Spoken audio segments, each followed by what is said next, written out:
Seja muito bem-vindo, seja muito bem-vinda. Eu sou a Lara Sellen, advogada, consultora sobre gestão legal, planejamento estratégico e sociedade de advogados há mais de 25 anos. Sou sócia da Sellen Bertozzi Consultoria e autora de 19 livros sobre gestão de escritórios. Esse é o programa Papo de Sócios dentro do podcast Áudio Legal no Spotify e do canal Mundo Jurídico do Futuro no YouTube. Ele é voltado para advogados e advogadas que querem saber mais sobre o funcionamento de bancas de advogados em todo o país. Nosso objetivo aqui é falar das transformações pelas quais passam a advocacia brasileira e os impactos para sócios e advogados. Aproveita para seguir o nosso canal no YouTube e acionar o sininho para ser avisado sempre que um novo vídeo for ao ar. Então, vamos ao nosso episódio de hoje. Hoje eu vou conversar com o Flávio Pansieri. Ele é sócio fundador da Pansieri Advogados, é C-Level da FGV São Paulo, pós-doc pela USP, professor da PUC Paraná e fundador da ABDConst, Academia Brasileira de Direito Constitucional.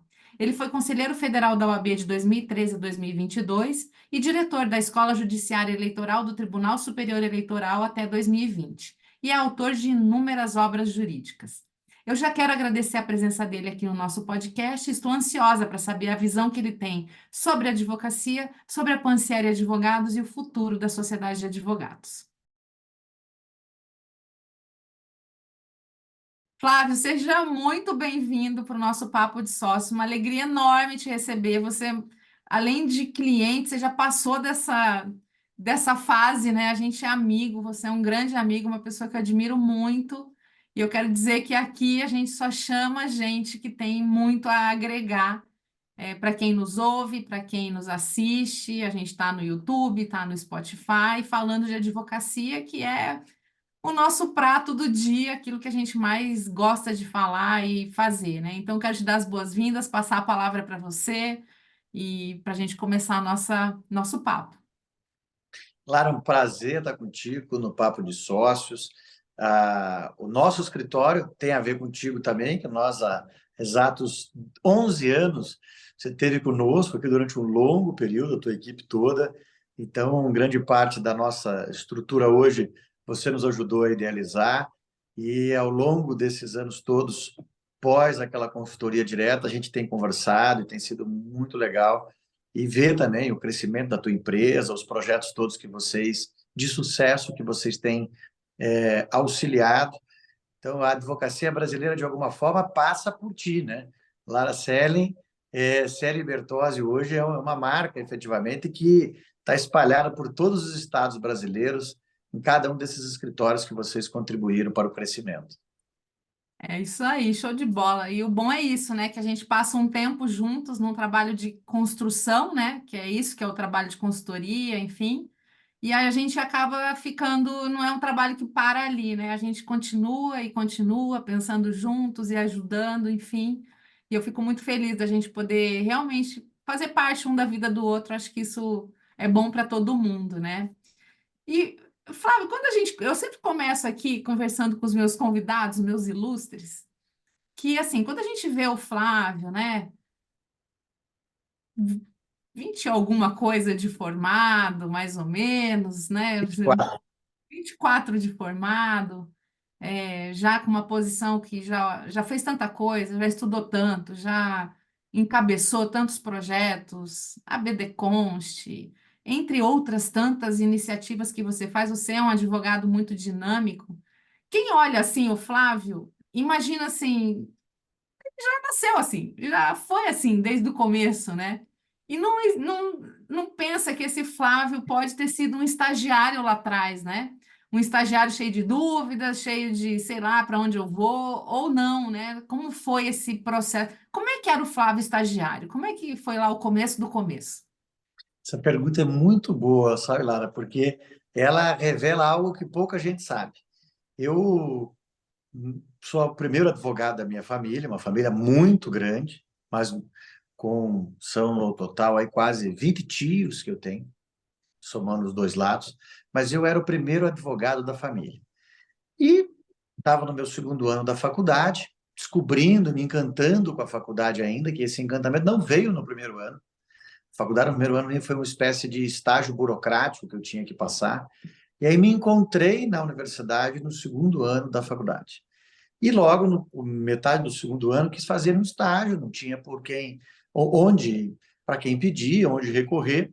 A minha estratégia, então, na época, para esses que nos ouvem aqui, nos assistem, não tinha internet, não tinha como enviar currículos. Então, peguei a lista telefônica de Curitiba e comecei a pedir autorização para o meu pai para usar o telefone, porque era muito caro fazer ligação à época, e comecei a ligar para todos os números de escritórios da advocacia de Curitiba. Olha só. Depois de quase 30 dias ligando, todos os dias, consegui uma proposta, um espaço para trabalhar. Fui fazer estágio na 8ª Vara Criminal de Curitiba. Fiquei lá 2 dias. Não era para mim aquele espaço. E então recebi um convite, já dentro essas apresentações e currículos que eu tinha enviado durante esses 30 dias, para que eu fosse a um escritório da advocacia.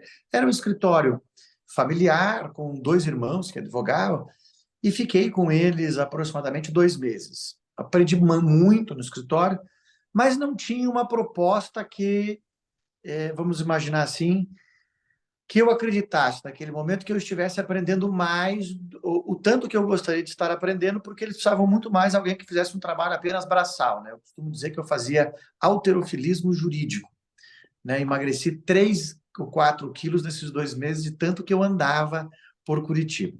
Mas, passado o Quanta tempo, carga, né? Quanta carga de com a processo, carga. rodar aqueles carrinhos, é isso. Eu ia a 3, 4 fóruns por dia, todos os dias, todos os dias. E aí fui trabalhar no escritório muito interessante, que me chamou para trabalhar, que foi do escritório do professor Edson Vieira Abdala, escritório de Direito Penal, à época, e lá eu fiquei até o último dia de minha faculdade, exatamente até o último dia da faculdade. Eu lá aprendi muitos dos valores que carrego comigo hoje, aprendi como advogar, como me portar, como ser um advogado é, de uma forma elegante e firme ao mesmo tempo, porque nós atuávamos em causas complexas que exigiam uma atuação dos advogados um tanto quanto intensa em razão da complexidade e da intensidade dos conflitos que apareciam em razão das causas. No último dia de faculdade, eu resolvi, então, abrir o meu escritório lá. Não recomendo a todos isso. Eu cheguei no último dia de faculdade ao escritório, pedi para falar com o meu chefe à época e pedi a conta. Se é ele que sairia do escritório, porque eu abriria o meu escritório. Ele disse assim, mas falta 3, 4 meses ainda para você ter a sua carteira da ordem. Eu falei, bom, até lá eu monto o escritório, meu escritório da advocacia. Foi exatamente assim que aconteceu. Eu, eu fiz o meu juramento na sexta-feira, daí 3 meses depois, e na segunda-feira eu fiz a minha primeira audiência contratado. Por Uau. coincidência da vida, há exatos, acho que uns 6 meses, esse meu primeiro cliente, Lara, voltou ao escritório. Ele liga ao escritório, me procura na internet, liga ao escritório e pergunta se eu poderia atender. A minha secretária falou, olha, ele disse que já foi cliente do senhor. Eu falei, mas quem é? Ele disse o nome do cliente. Eu falei, ele é cliente VIP aqui. Ele é o Diga a ele, 01. eu atenderei pessoalmente na causa dele, porque ele foi a primeira pessoa a confiar no meu trabalho. O escritório era eu e eu mesmo. E foi um prazer atendê-lo de volta 20 anos depois. E a advocacia, ela é esse espaço. O que eu queria com isso, dizer assim, eu fiz poucos estágios, mas eu acho que eu nunca fui muito selecionável, Lara. Eu sempre tive um É. perfil, eu não sei se eu tinha este perfil de trabalhar em equipes dos outros. Eu acho que eu tinha um perfil que me prejudicou ao longo de um período. Eu poderia ter aprendido mais, e isto é um recado para quem está começando, se eu tivesse uma maior capacidade de aderir a outras equipes já comandadas. Quiçá por um temperamento um tanto quanto mais intenso meu e ativo, isso, na maior parte das equipes, isso é um problema. Talvez os escritórios também não estivessem preparados para receber aquele jovem tão inquieto que eu era. Mas eu percebi que muitas entrevistas de estágio que fiz, eu não fui selecionado por este perfil. E quiçá isso que me impulsionou a ter o meu escritório da advocacia. a construir um espaço autônomo onde eu pudesse desenvolver o meu trabalho a partir daqueles ideais que eu acreditava e dos projetos que eu entendia que eu era mais capaz para administrar. Ao longo da minha carreira de sócio, eu tive excelentes oportunidades de conhecer pessoas maravilhosas, né? Eu já tive uma sociedade com 4 sócios que dividíamos a sociedade, hoje nós somos em 2, cada qual buscou o seu caminho, são pessoas excelentes, meus amigos até hoje, mas tive muitos associados. E com esses também aprendi muito, né? Nosso escritório tem uma característica que nós não conseguimos nos desfazer de ninguém, né? Nós não deixamos as pessoas irem embora, né?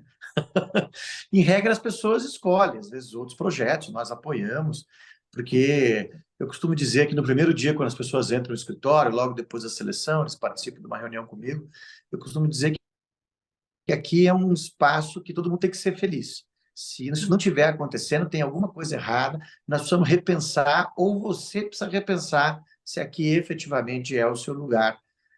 A vida é só ela é um momento, ela é um momento de passagem, e essa passagem tem que ser, ela é muito breve, então tem que ser no mínimo prazerosa, né?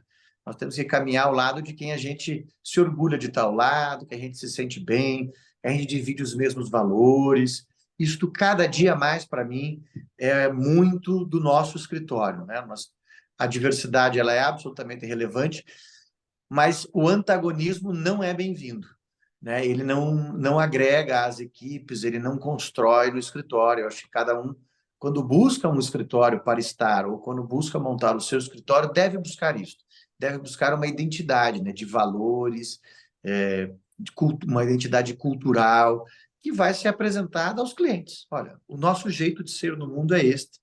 E as pessoas precisam acreditar nisso. Eu costumo dizer aqui no escritório, as pessoas precisam gostar de tocar o sino. A gente tem um sino no escritório lá, não sei se você lembra disso. E sempre que a gente ganha qualquer coisa relevante, e relevante é ganhar uma cautelar, relevante é sair um alvará para um cliente, relevante é conseguir o deferimento de uma recuperação judicial. Nós comemoramos aqui com a equipe tocando o sino, né?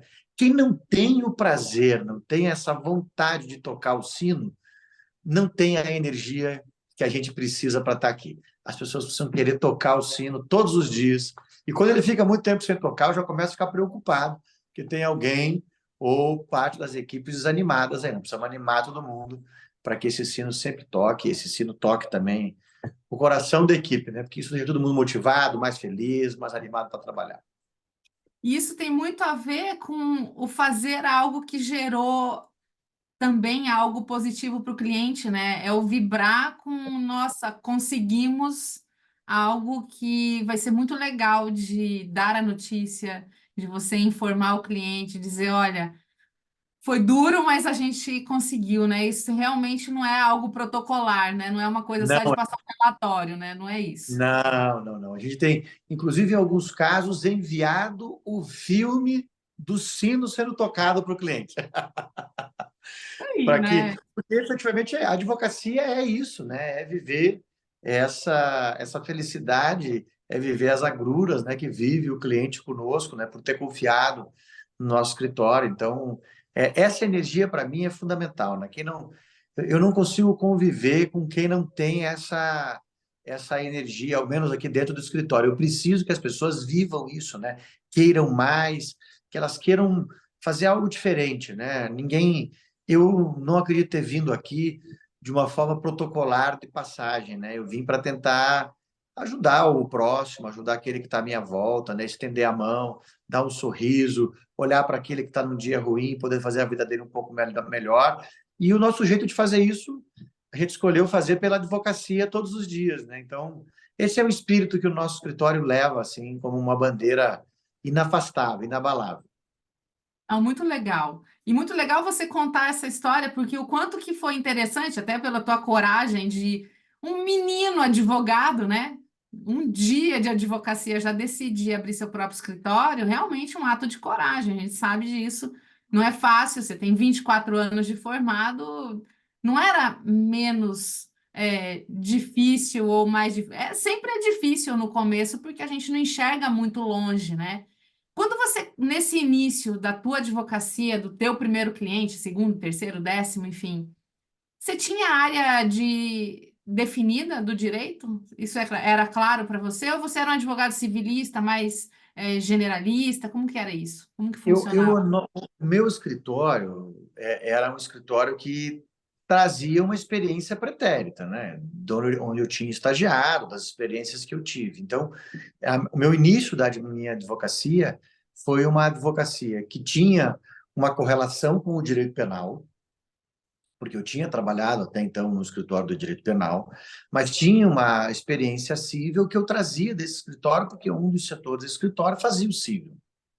Uhum. Eu tive a felicidade de, pouco tempo depois, inclusive, receber alguns clientes que eram desse escritório, o dono do escritório passou para mim.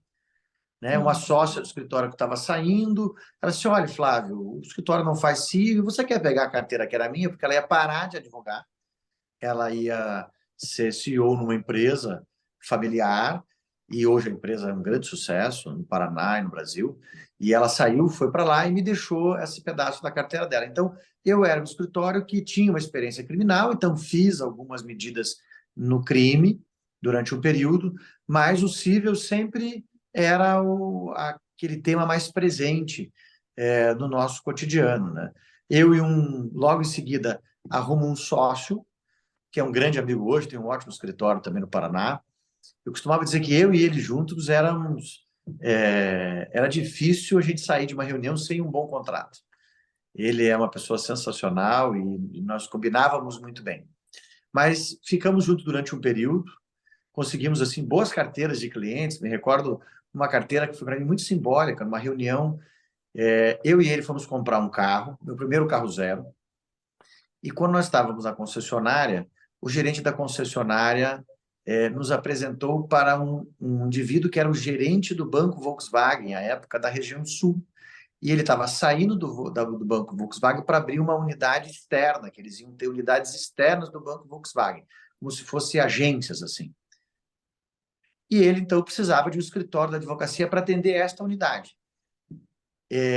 Eu disse que eu gostaria muito de poder fazer uma proposta, isso durante a compra do carro. E queria conhecer o projeto. Vamos Ele marcou, pagar o carro agora, né? ele marcou Já paga o comigo. carro. Ele falou: eu posso lhe atender às 3:30 da tarde no sábado. Falei: é o horário que eu trabalho. Eu e meus sócios fomos até lá, já levei um contrato pronto, porque a gente já sabia o que a gente ia apresentar para ele, e levei, na época, num disquete, né, porque usávamos disquete à época, e saímos de lá com o contrato assinado, advogamos para eles durante... Eu fiquei nesse contrato uns 3 anos, mais ou menos, até que eu fiz a minha sociedade, porque eu estava naquela onda de fazer o mestrado, meu sócio queria uma dedicação full-time à advocacia, éramos só nós dois, e eram projetos diferentes de vida naquele momento, então nos separamos, e eu segui a minha história, fui terminar meu mestrado, tocar advocacia como eu podia, até que daí terminei o mestrado em 2006, e daí passo a uma advocacia, 2005 para 2006, dedicar full time para a advocacia. Tem dentro disso inúmeros projetos, né, Lara?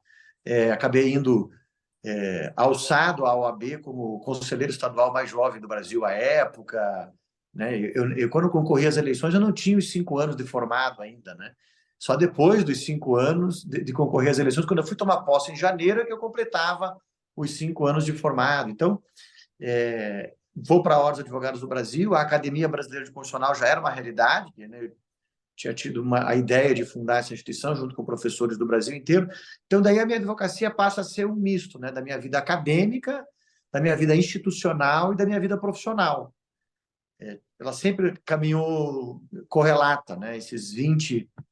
Desses 20, quase 24 anos de advocacia, eu passei 16 anos dentro da OAB, né, como conselheiro estadual, como conselheiro federal, participando de comissões, fiquei 12 anos presidente da Academia Brasileira de Direito Constitucional, então inúmeros projetos foram se somando para que a gente tivesse hoje a Pancéria Advogados, como ela é hoje, ela é um pouco da síntese dessa história, né, de um projeto acadêmico que busca a excelência na atuação e no atendimento do cliente, com esta minha atividade institucional, que passei na ordem tantos anos, né, tentando relacionar essa temática toda, montando equipes, departamentos dentro do escritório, para que eles pudessem, para que o escritório pudesse crescer, né? Não adianta a gente imaginar que é possível bater todas as faltas e todos os escanteios e todos os pênaltis do escritório. A gente precisa ter gente brilhando dentro do escritório, que não só o sócio do escritório, né? Todo mundo tem que brilhar, todo mundo tem que estar bem, tem que estar feliz, tem que estar ganhando razoavelmente bem, ao menos, para que possa dar continuidade nesse projeto, né? Não, perfeito, e é bem isso, né? E você trouxe bem essa questão, né? Que é uma visão muito do advogado, né? Traz, claro, a tua inquietude, né? Porque você não é um advogado de gabinete, vamos dizer assim, né? Aquele advogado parado, pelo contrário, você está voando para tudo quanto é lugar já há muitos anos, né? Que a gente se acompanha aí, ora é Brasília, ora é São Paulo, e enfim, qualquer lugar onde tenha um problema, né? Agora, O ano essa questão, passado foram, o ano passado foram 282 voos. você contabiliza também, né? Já tive meus momentos. Depois da pandemia, estou mais preguiçosa de entrar nos aviões, mas assim, a gente sempre contabiliza assim, o tempo fora de casa realmente muito grande, né? E Muito. por isso que você tem que ter realmente uma equipe que tenha uma vibração parecida com a tua, né? Senão a coisa fica muito amarrada, muito pesada e não vai, né? Não, não é por aí. Essa inquietude tua, como eu estava falando, junta essa questão do advogado com a questão acadêmica, que é muito forte tua, você não para de estudar, fez seu pós-doc. Você fez em quê mesmo? Seu Eu fiz pós-doc na engenharia USP? de regulação na área econômica. Mas você tem antes o teu mestrado em constitucional? É Fiz o isso? mestrado em Direito de Estado na USP, um doutorado em Direito Constitucional também na UFSC, e daí voltei a fazer meu pós-doutorado na USP. Passei um tempinho nos Estados Unidos fazendo pesquisa em regulação na área na ordem econômica, que é um setor que a gente atua hoje com uma certa intensidade, é, e que me trouxe uma experiência muito bacana. Mas, para além disso, sabe, Lara, uma coisa que tem me chamado muita atenção, assim, e eu teria ido antes. O ano passado, nós conversamos sobre isso há pouco, eu fui fazer um curso muito interessante na GV, em São Paulo, com gente do mercado, para trabalhar outras óticas, trabalhar governança, trabalhar outros temas. E isso eu teria feito antes. Eu teria, se eu soubesse da experiência que eu teria ido antes fazer esse curso de governança. Mas eu olhei para 2016, eu acabei meu pós-doc, e aí fiquei 2016 até 2022 sem fazer nada novo, literalmente, estudando, escrevendo. Mas o ano passado eu comecei, falei, eu preciso de um desafio. Dia 1º de janeiro eu me inscrevi nesse curso. Entrei no site, comecei a procurar o que eu não sabia exatamente o que eu ia fazer.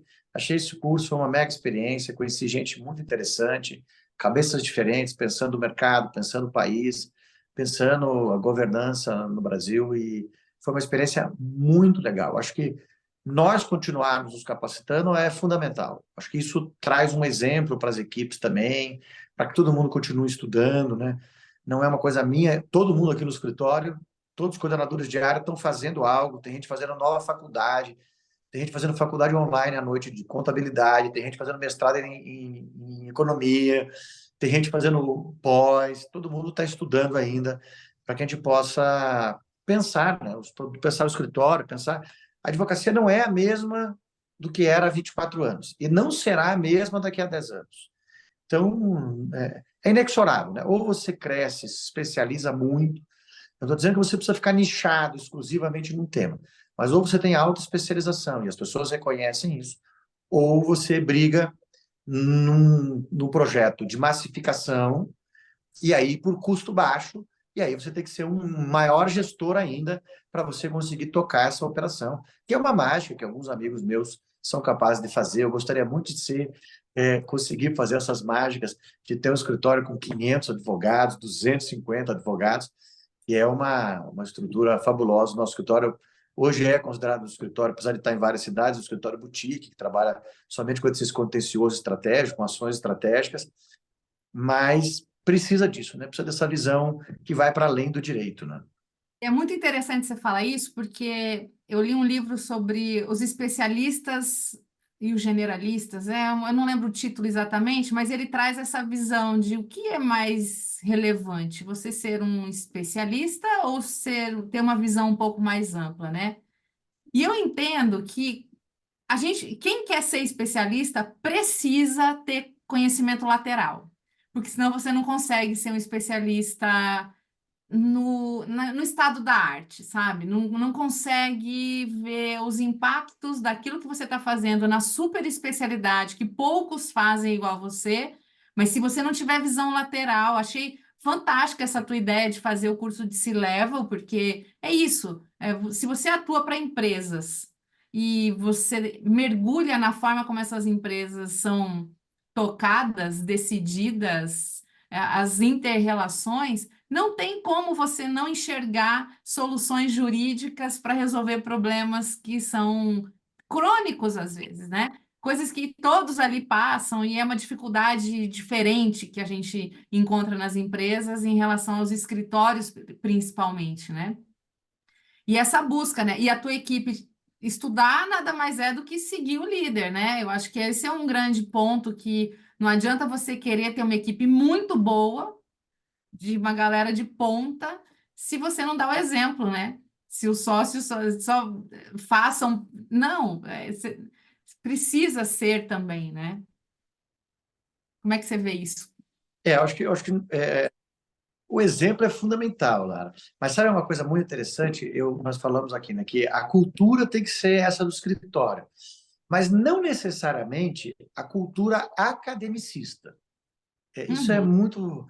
é, Alguém pode dizer, mas você é um acadêmico, de uma forma, eu tenho 8 livros publicados, estou saindo mais um livro agora sobre filosofia, sobre tolerância, eu continuo escrevendo sobre os temas, vai sair outro de jurisdição no meio do ano, ele está mais relacionado à minha advocacia, mas de filosofia sobre tolerância, não em si.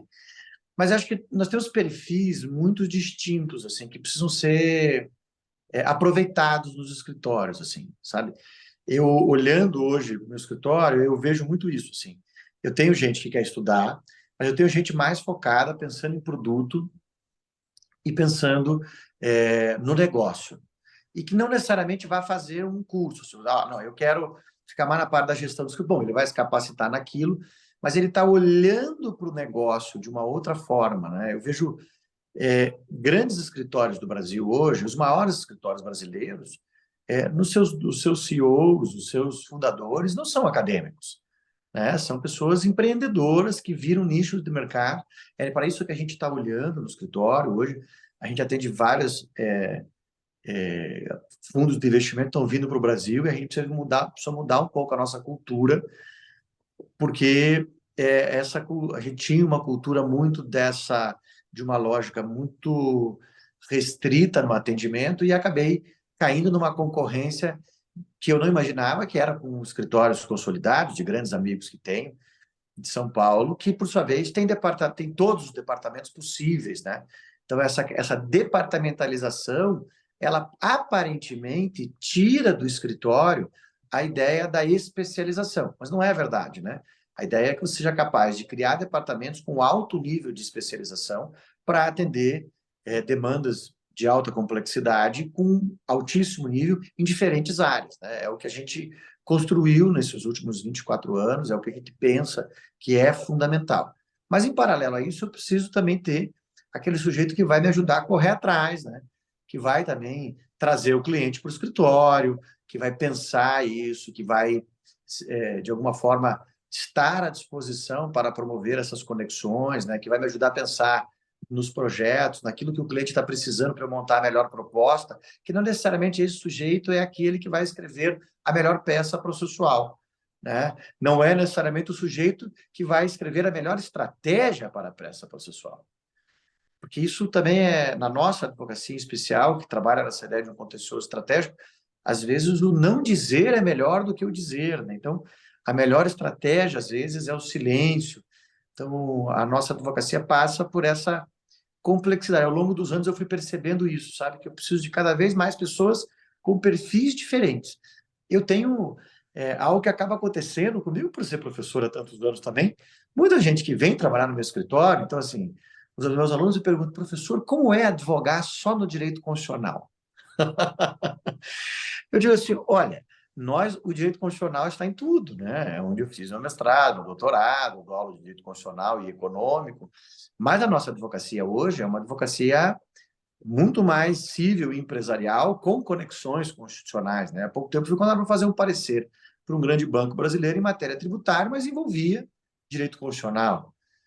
Ou seja, essas correlações, né, com o direito constitucional, elas acontecem, mas o cotidiano da advocacia não é constitucional, né? O cotidiano da advocacia é um cotidiano mais empresarial. Então, acaba que muita gente que vem para cá, vem nas primeiras entrevistas, às vezes, quando não foi tão atento, e aí até um ponto negativo, porque não prestou atenção na própria advocacia do escritório, vem um pouco nessa ideia de que todo mundo aqui no escritório é acadêmico, todo mundo aqui quer fazer mestrado, doutorado, pós-doutorado, escrever livros teóricos, né? E não necessariamente isso é importante. Tem grandes escritórios brasileiros que não têm acadêmicos, esses escritórios, e são importantíssimos nos setores que estão atuando, né? Não, sem dúvida, né? É aquilo que você falou desde o início. A diversidade de uma equipe é o que faz a força da equipe, né?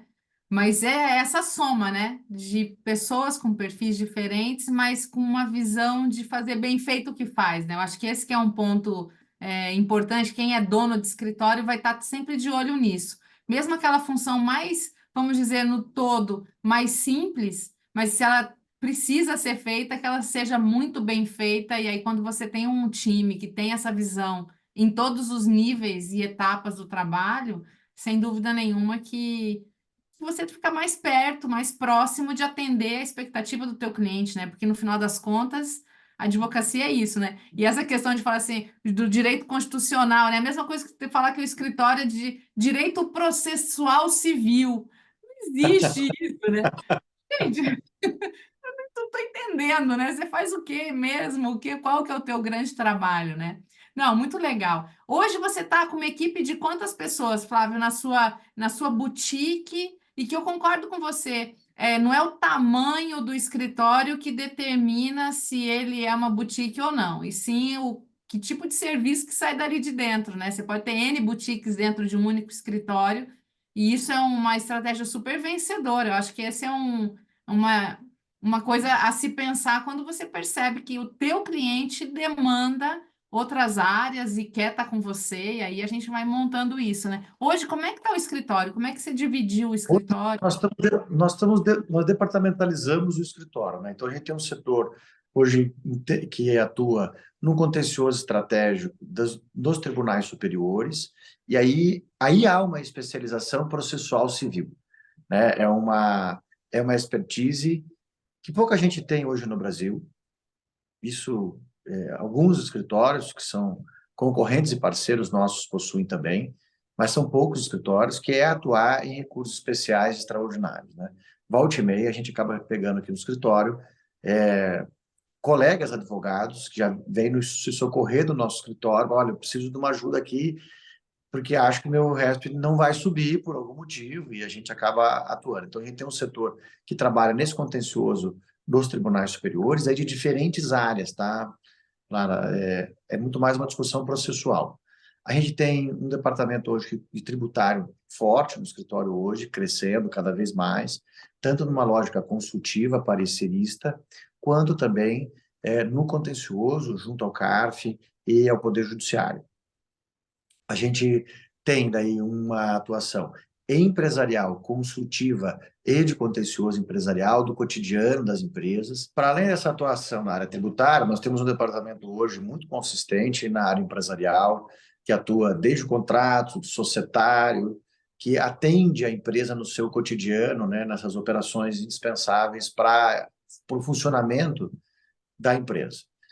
E, a partir disso, nós, nos últimos 2 anos, criamos um segmento importante no escritório, que foi o segmento da recuperação judicial, seja atuando como orientação para aqueles que, por sua vez, pretendem pedir recuperação, né? Ou seja, os recuperandos ou recuperandas, assim chamadas, as empresas, como também como administradores judiciais em alguns feitos pelo Brasil.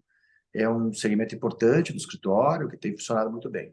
Sazonalmente, a gente tem um departamento que funciona, mas a gente aumenta ele muito sazonalmente, que trabalha com direito eleitoral, mas ele é sazonal, né? Isso vem de 2 em 2 anos, e aí a gente tem uma equipe fixa e uma equipe variável, né? Que aumenta, aí chega a aumentar.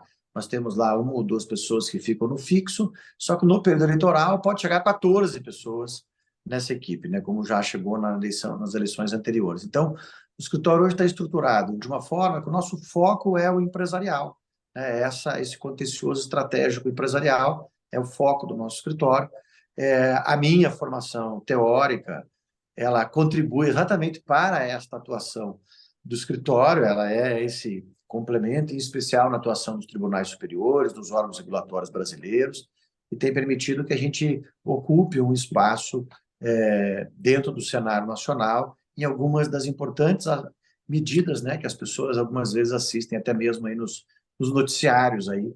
Parte delas nós estamos lá contribuindo de algum modo com essas medidas. Não, show de bola. O escritório ele vai tendo esses contornos, né, de oportunidades, de enxergar o que é o momento.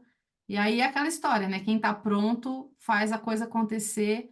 E me conta como é que fica a gestão no meio desse caminho. Você está na gestão ou tua sócia, a Vânia, está na gestão? Como é que vocês dividem essa questão que é tão importante, né? E que A passa por. gestão do dia a dia, eu não estou mais na gestão do dia a dia, Lara. Eu estou eu estou muito mais numa função estratégica de pensar o escritório. Então, logicamente, as definições estratégicas, eu participo dessas definições.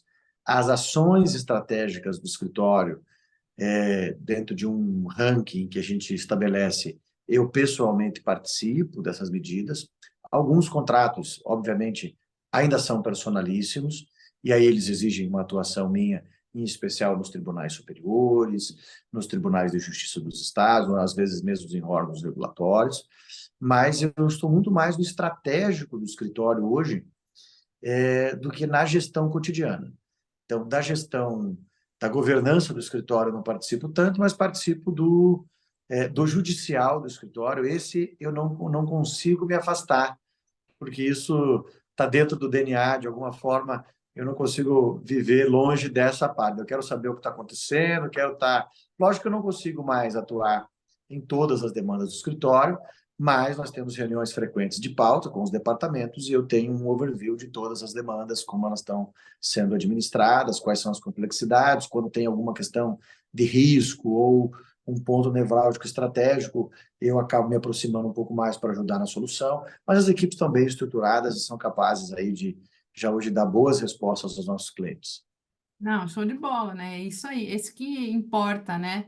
E essa divisão de papéis, né? Que eu acho que isso que é o mais importante, você saber qual é o teu ponto forte, qual é o teu ponto forte do teu sócio e os dois casarem bem essas fortalezas para fazer o escritório, pelo menos, né?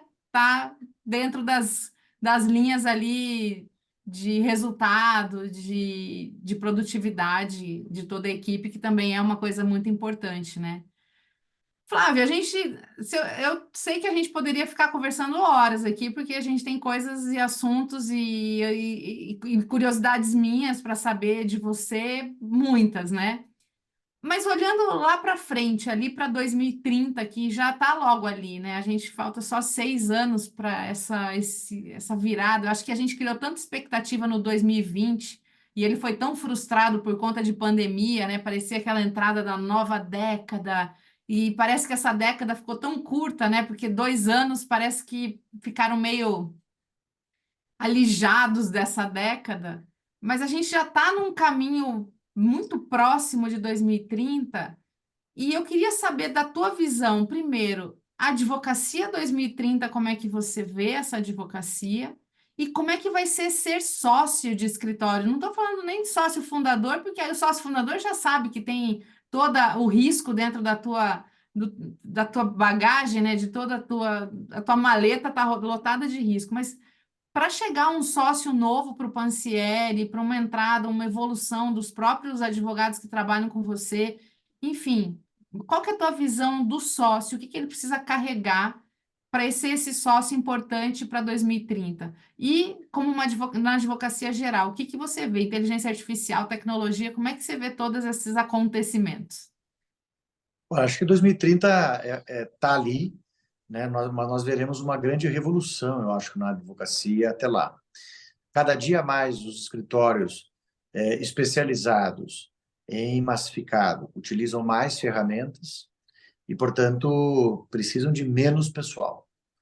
Isso é inexorável. O que nós precisamos é pensar, quiçá, para a advocacia, novos espaços para a atuação da advocacia. Acho que a Ordem dos Advogados do Brasil tem um papel muito relevante nisso. Pensar novos espaços, lutar por novos espaços, rediscutir espaços que hoje não são da advocacia, como juizados especiais, com ações de até 40 salários mínimos sem obrigatoriedade de advogado, quiçá mantermos até 10, isso já aumentaria um fluxo enorme para os advogados. Mas pensando no advogado sócio, pensando no advogado, assim, o que eu espero dos meus associados hoje, que eles compreendam que o escritório é deles.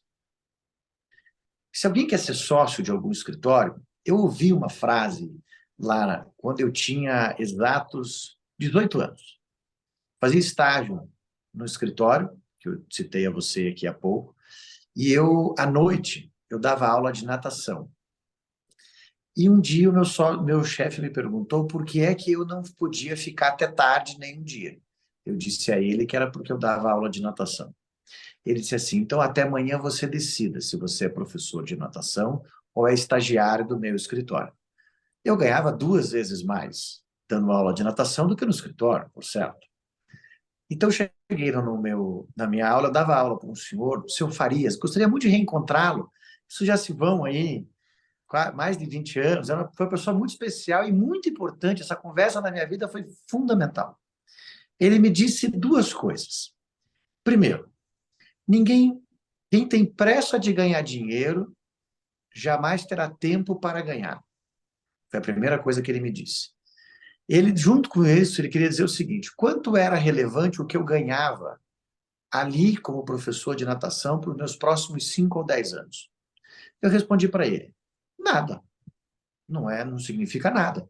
Bom, a resposta está dada. Você vai pedir a conta hoje à noite, então ele me disse. Hoje à noite é o último dia que você dá aula de natação. Outra coisa que ele me disse, que foi muito importante para mim, foi assim: ninguém vai lhe dar um carro 0 quilômetro. Na época ele usou até ele usou um carro específico, ninguém vai lhe dar uma Mercedes enquanto você não tiver condições de comprar a sua. Isso tem muito a ver com os sócios. Quem quer ser sócio tem que ter a capacidade de gerar riqueza. Gerar riqueza com o seu trabalho, gerar riqueza com a sua perspicácia e gerar riqueza com as oportunidades que ele é capaz de criar. Olhando para quem quer ser sócio hoje, isso que eu diria a ele, né? Seja capaz de gerar riqueza. Enquanto você estiver preocupado com o teu prolabore, você jamais será sócio. Eu nunca em minha vida me preocupei em ter um salário. Nunca. Talvez por uma falta de juízo no começo de minha vida, mas eu nunca me preocupei com isso. Por isso, abri meu escritório desde já, assumindo todos os riscos que tinha. E foi muito duro lá. As pessoas talvez olham assim as carreiras, né, 20, 30 anos depois. Eu comecei a ganhar dinheiro, sobrar algum dinheiro ao final do mês, 8 anos depois de iniciar a minha advocacia. Foi de alguma forma engraçado. Um belo dia, e eu nunca era muito bom com as minhas finanças, na época, hoje eu sou organizado, mas na época não era, e liguei para minha esposa dando a seguinte notícia: olha, acho que aconteceu alguma coisa errada, porque sobrou um dinheiro bom aqui na conta. Acho que nós vamos poder trocar lá uma coisa que nós queríamos em casa, tal. Esse tempo de maturação desses 8 anos ou 10 anos, ele é um tempo de maturação natural na advocacia. Se você está rico antes disso, é porque você deu sorte, né? Deus lhe abençoou de alguma forma, ou você inventou uma fórmula mágica para isso. Não existe milagres. A advocacia é um processo que passa por reconhecimento social, um processo que passa por maturidade para atendimento ao cliente e cobrança de honorários, porque tem gente que tem muitos clientes, mas não ganha dinheiro, porque não sabem cobrar. É um processo que passa pela construção da sua imagem, efetivamente, e um processo que vai efetivamente depender da sua vocação e da vontade que você tem de viver esta vida da advocacia. Porque existem inúmeros outros segmentos que podem lhe permitir ganhar dinheiro também, às vezes de forma muito mais rápida. Mas a escolha pela advocacia tem que ser a primeira escolha. Se ela for só uma escolha tampão, por períodos, você não sobreviverá aos dias difíceis. Então, os escritórios que vejo hoje que sobreviveram da minha época são pouquíssimos lá.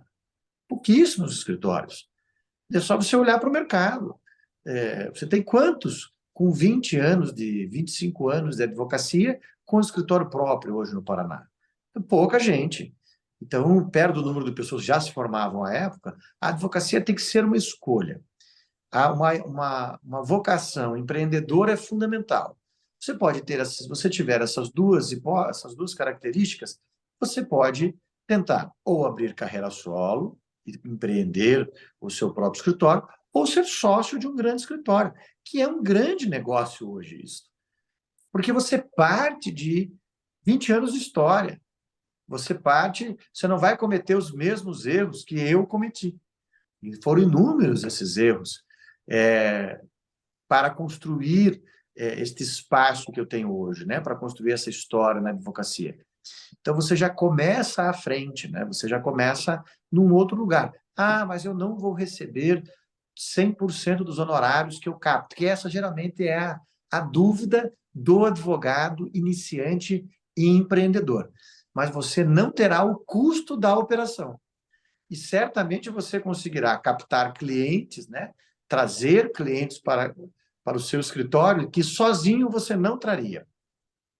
Então, ele funciona como um ganha-ganha. Se eu pudesse dizer como eu vejo em 2030, eu vejo cada vez mais escritórios participando de grandes fusões, com mesmo escritórios que atuam nos mesmos nichos, com departamentos idênticos, vão se fundir para reduzir custo operacional, aumentar a margem de rentabilidade para os sócios e tentar ter uma eficiência maior no atendimento em mais estados brasileiros. Os escritórios hoje que têm esta lógica, esse debate societário interno, passarão necessariamente por isso, e quem não entender isto, e não passar por isso, e não for capaz de crescer, eu acho que está fadado a ser extinto. Lógico, isso estou dizendo para os escritórios hoje que atendem grupos econômicos, por exemplo, grandes grupos econômicos. É inexorável, né? O sujeito vem para o Brasil, na dúvida, ele vai contratar o maior escritório que tiver na frente dele. Porque assim ele pode dar lá uma satisfação para o board dele que ele contratou o maior escritório brasileiro. Ou contratou um dos grandes escritórios do Paraná, de Santa Catarina, do Rio Grande do Sul, do Piauí, de Minas Gerais. Isso, o gestor que está contratando vai pensar assim, não, eu prefiro ele está arriscando o nome dele se ele contratar um escritório de menor porte, né? Porque ele não sabe quem ele está vindo de fora, não conhece a operação no Brasil, então ele precisa se blindar. Eu olhando para frente vejo cada vez mais este movimento, vejo uma redução nos escritórios de postos de trabalho dos escritórios massificados, então a advocacia tem que estar atenta para encontrar outros caminhos. Nós vamos ter uma redução, a inteligência artificial ela é inexorável, ela vai melhorar a qualidade do peticionamento e vai acelerar e reduzir custo, não há dúvida disso.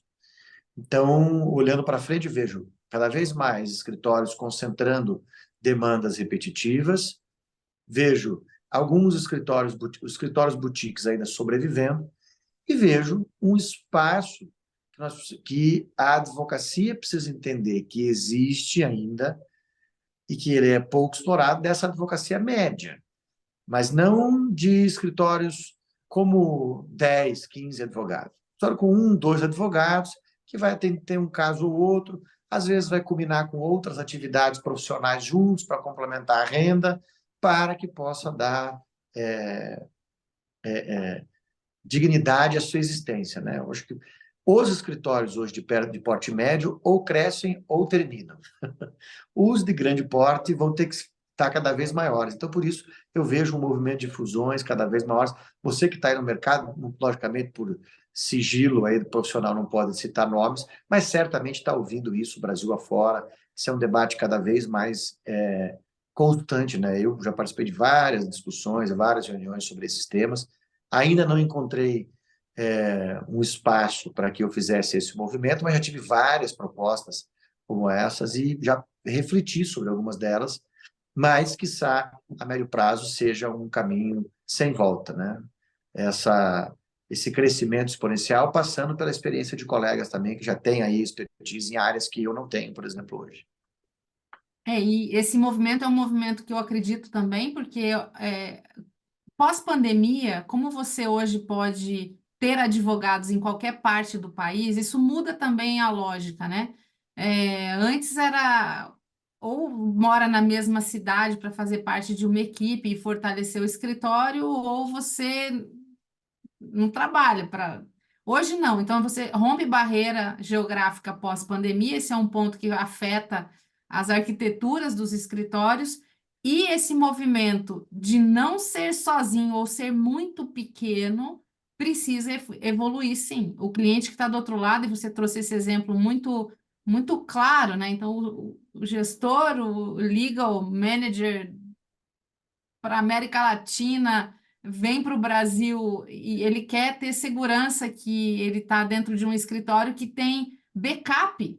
Esse é um dos grandes, uma das grandes questões. Quanto menor o escritório, menor o backup. Então, o cliente que é empresarial, ele até gosta do advogado, etc., mas ele sabe que esse advogado, se ele é muito sozinho, se ele é muito solitário, se ele não tem equipe para estar com ele, se acontecer qualquer coisa com ele, o caso do cliente complicou, né? Virou. Você tira essa segurança de atendimento. Então, essas fusões eu acredito também que sejam um caminho, mas tem que saber fazer, porque fusão não é uma coisa Muito. fácil. Você está falando de fundir não só conhecimentos técnicos e carteiras de clientes, mas você está falando de fundir cultura, então tem que ter um combinado muito bem combinado para a coisa não dar errado, porque pior que não fundir é fundir e desfundir. Eu acho que esse que é o grande é um arranhão assim na história dos dois escritórios que quando isso acontece que é muito difícil, né? Fica um trauma muito grande você ter e voltar, né? Então, eu acho que faz todo sentido. Eu acredito que a advocacia até 2030 ela vai ficando cada vez mais clara.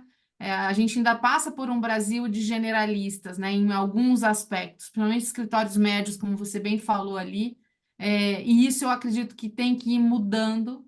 Quanto mais você souber quem é seu cliente, e se você tiver a embocadura da fala com ele, da comunicação com ele mais adequada, mais chance dele estar com você. Se você fala para todo mundo, você tem menos chances de ser ouvido, né? Esse é um outro ponto que eu acredito que vá adiante aí nesse aprimoramento profissional que a gente está passando e de mercado, enfim. Muita coisa, né? Nossa, a gente ficaria aqui falando de estratégia. Mas eu tenho acompanhado também alguns colegas de CEOs de grandes escritórios. A tônica é essa, Lara. É cada vez mais ser capaz de construir equipes com alto nível de especialização para dar um atendimento diferenciado para o cliente, mas ao mesmo tempo conseguindo ter um retorno financeiro ainda razoável, né? Hoje, o número de escritórios no Brasil tem feito com que o custo, muitos escritórios hoje são vistos pelas corporações como centro de custos, né?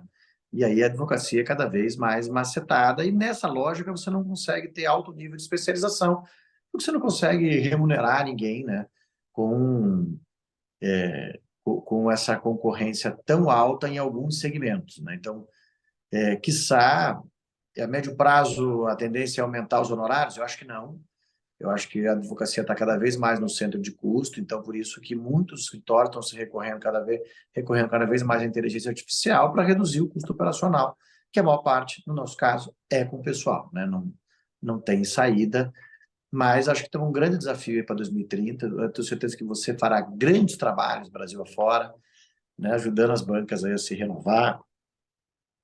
Eu quero dar um depoimento meu aqui, né? Lógico, você não me pediu isso, mas eu preciso dizer, foi muito importante o período que tu passou no nosso escritório, né? Desde coisas elementares, assim, essa libertose no escritório foi bem importante, desde definirmos um primeiro passo de qual era o custo de cada processo em nosso escritório, né? Que era, eu nunca tinha pensado. Eu nunca tinha pensado quanto custava, porque como eu doava só em causas de uma certa complexidade, eu nunca pensei no mês a mês, quanto custa isso? Então, tudo isso muda, né? Esse planejamento, essa estruturação, a visão a médio prazo e a longo prazo do escritório, pensar e pensar também a vida dos sócios, né? Os sócios todos têm vida útil, né? Ninguém vai ficar para semente, né? Então, por isso que eu acho que as grandes modificações estão aí. Quem se profissionalizar ao ponto de ter uma governança dentro do escritório, vai poder ir para casa, entendeu? Quem não fizer isso, não vai para casa. Esse é o ponto. Então, isso é uma coisa que me toca muito, porque eu não tenho sucessores na advocacia. Eu tenho 3 filhos e os 2 mais velhos, um foi para engenharia e economia e o outro vai para medicina. Então, a pergunta é também, até quando eu vou, né? Então, ou monto um modelo de governança corporativa, ou a médio prazo, quizá já não tenha mais o Flávio eu imagino que eu aguento mais 30 anos, mas é difícil, hein? Sabe como Né? eu vejo isso? Eu acho que você pode até aguentar até o último dia da tua energia. E eu acho que isso vai ser fantástico se isso acontecer. E eu juro por Deus, eu tenho um escritório que eu assim amo de paixão, que o sócio fundador tem 88 anos. Continua indo todos os dias para o escritório, é um tributarista, continua, e ele está moderno, porque ele faz os vídeos, ele vai para o Instagram. Incrível, assim, eu sou apaixonada nele. Agora, isso tem que acontecer porque você está tomando uma decisão. Eu vou porque eu quero fazer, porque isso vai me deixar bem. O duro é quando você tem que fazer porque você não tem outra opção. E isso realmente, assim, a gente tem que cuidar dessa governança, cuidar desse dinheiro do escritório, cuidar dessa saúde financeira dos sócios, inclusive, para que você possa chegar aos 70, 75, a hora que você achar que fala assim, não quero mais, deu para mim, você poder tomar essa decisão. Ou não, quero continuar, mas é por prazer, não é porque eu preciso, né? Tem uma diferença grande isso. Concordo plenamente, questão de sucessão é um ponto que a gente não pensa, porque a gente acha que a gente vai viver para sempre, e isso, Ah, tô bem, tá tudo jóia, mas enfim, né? A curva ela vai mudando, né? vai. E sem dúvida nenhuma ter uma preparação e pensar em legado, pensar em sucessores que não necessariamente são família, né? Quando nesse teu Isso. caso, né? Você falou dos teus dois, né? Tem ainda uma chance, né? Aquele terceirinho pequenininho, bonitinho, criancinha ainda fofo, que eu já tive o Mas prazer de pegar no colo. esse ainda vai demorar 20 anos para ele chegar aqui.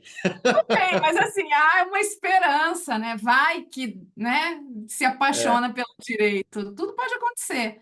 Mas a gente não pode ficar contando muito com isso, porque não é esse tá. o princípio, né? Não é esse o A princípio. ideia é criar um sistema. Acho que o desafio dos escritórios hoje é um desafio do nosso escritório também, é criar um modelo de governança interna que permita com que o escritório esteja antes de qualquer um dos sócios, das pessoas que aqui estão, e que os serviços prestados para os nossos clientes independam de quem presta o serviço dentro do escritório. O escritório tem uma estrutura de governança que seja capaz de entregar esses resultados para os nossos clientes. É muito isso que nós acreditamos e nós estamos tentando implementar, né? Estamos lutando para isso.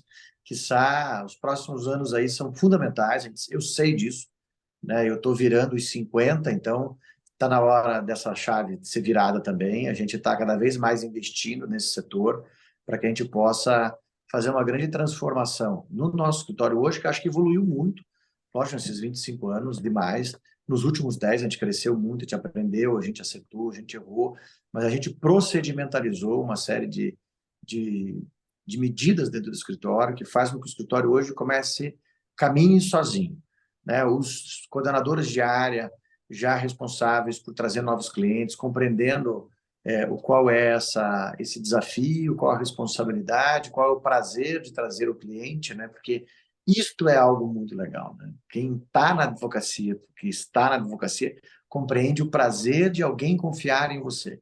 Então, isso tudo faz parte de uma cultura que a gente tem implementado aqui e acho que vamos bem. As coisas têm dado certo. Show de bola, vai com certeza, não tenho dúvida disso, né? São desafios, eu acho que é o desafio do futuro, o desafio de estar muito moderno, mesmo que o tempo passe, né? Aquele cuidado de não ficar antiquado, né? A coisa de quando a gente vai ficando mais velho, fala assim, ah, mas era lá no ano 2010 que era bom. Não, a gente tem que estar excelente hoje, né? Tem que estar excelente em 2030. E eu te desejo realmente muito sucesso sempre. Você sabe que, como eu disse no começo, eu tenho uma admiração profissional por você. Você é um grande amigo, uma pessoa que eu aprendi a admirar de verdade. E é isso, né? Vamos para frente com esses desafios Tamo aí, que junto. temos muito a fazer, né? Vamos sim, minha amiga. Muito obrigado por essa oportunidade, por esse bate-papo. Um prazer estar contigo, estar aí dentro desse projeto tão bacana da Célia Bertozzi, ajudando aí o Brasil inteiro a se desenvolver. E conte comigo que você precisar. Tem aqui também um admirador e estou à sua disposição. Espero ter contribuído um pouquinho com a minha história para aqueles que aí estão começando ou estão vivendo os seus dilemas, possam perceber talvez que os dilemas não são só deles, né? São de todos nós, né? É difícil Essa para todo mundo. Essa é a maior, esse é o maior ganho de contar histórias, é isso, porque vai ter aquele advogado, advogada que vai se identificar com o Flávio inquieto do começo da carreira. E isso não é, né, para falar assim, mas será que essa inquietude é só minha, né? Às vezes a gente acha que a gente é louco sozinho, né? Mas não, a gente pode ser um monte de coisa, e quando a gente se identifica, fala, não, eu não estou maluca, eu não estou pensando fora da casinha, é possível, mas tem que querer, tem que se dispor, né? Tem uma frase do Nietzsche que eu gosto muito, que ele fala que quem tem por que viver suporta qualquer como, né? Então, quando esse Exato. porquê da advocacia vem no coração de verdade, você enfrenta os desafios, você enfrenta as durezas, não é fácil mesmo, mas para quem tem por que viver, você aguenta e fala, bom, eu vou sair diferente lá na frente, não tenha dúvida, dando meu conhecimento, né? Uma coisa fundamental, Lara, acho que para todo mundo que está agora nesse qualquer momento da advocacia, às vezes a gente na advocacia, com o passar do tempo, perde uma coisa que chama propósito. Encontre o teu propósito. Quando tu encontrar o teu propósito, vai dar certo. Não vai ser fácil, mas vai dar certo. Então, algumas entrevistas que eu dei na minha vida me perguntaram assim, mas e se não desse certo? Eu falei, eu nunca pensei nessa hipótese. Não Eu era nem uma pensei, opção. nunca foi uma opção para mim. Eu tinha que fazer acontecer, eu só tinha essa chance. E encontre o teu propósito, eu acho que isso é um símbolo, assim. Quem que vai sobreviver a 2030? Quem tiver propósito. Quem não tiver propósito não vai sobreviver, porque não vai estar 100% focado, não vai ter percebido quais são os desafios, não vai estar disposto a pagar o preço, né, para chegar onde gostaria de estar um dia, mas como não tem propósito, não sabe, não tem coragem de enfrentar os desafios. Cai na primeira resvalada. É isso aí. Sem propósito não vai. Flávio, super obrigada pelo seu tempo, por você ter disponibilizado aí essa sua história que é tão incrível, né? Todas as histórias de sucesso eu acho que tem muito a contar para gente, tem N caminhos do passado até chegar aqui. Então, eu só posso te desejar mais sucesso, que você realmente faça o teu projeto de sucessão acontecer. Vou estar torcendo aqui para o escritório sempre continuar 50 anos, 60 anos, o tempo que for, né? Obrigada Obrigado. mais uma vez, viu, meu caro? E um Valeu. excelente 2024 para nós. A ti também e a todos aí. Um abraço. Abraço. Que conversa boa essa com o Flávio, né? Quantas coisas, quantas dicas interessantes que ele trouxe, uma visão da advocacia muito própria dele, e eu acredito muito nessa questão estratégica, e ele é um cara muito legal para a gente conversar sobre estratégia. Então, a gente termina o Papo de Sócios hoje, e eu vou te pedir mais uma vez para se inscrever no nosso podcast Áudio Legal no Spotify e no canal Mundo Jurídico do Futuro do YouTube. Então, já aproveita e manda esse vídeo que você está assistindo aqui para um advogado, para um colega advogado ouvir e assistir também. E não se esqueça de se inscrever no canal e acionar o sininho para receber os nossos próximos conteúdos. Se você quiser trazer e fazer comentários, trazendo as suas impressões sobre sociedade de advogados e a vida de sócios, eu ficarei muito feliz de te ouvir. Te convido também a nos seguir nas redes sociais, e é só pesquisar os nossos nomes, né? O meu, Lara Sellen, da Sellen Bertozzi, e do nosso convidado Flávio Pansieri, tanto no Instagram quanto no LinkedIn. No próximo episódio, nós conversaremos com mais um sócio fundador ou sócia fundadora, então acompanhe os próximos programas. Agradecemos a sua presença aqui e lembre que o nosso programa vai ao ar sempre a cada 15 dias. Nos vemos no próximo. Grande abraço.